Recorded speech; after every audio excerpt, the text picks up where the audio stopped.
Okay, so now we are going to hold the variable of the takeoff angle constant, and so we're going to use the 7 iron, which is, again, 34 degrees. So this time we're going to vary the initial takeoff velocity of the projectile.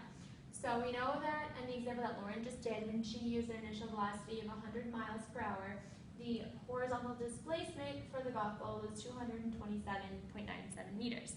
So now we're going to look at if we use a little bit of a lower initial takeoff velocity of 75 miles per hour and see how that affects the horizontal displacement of the golf ball. So 75 miles per hour is just equal to 33.53 meters per second.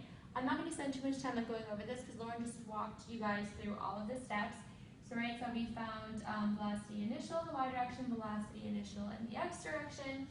Again, we took that information to find the first time it took the projectile to get to the maximum height in the y direction, at which the final velocity in the y direction was 0, multiplied it by 2, assuming that the trajectory is completely symmetric, to get a total time in flight of 3.83 seconds.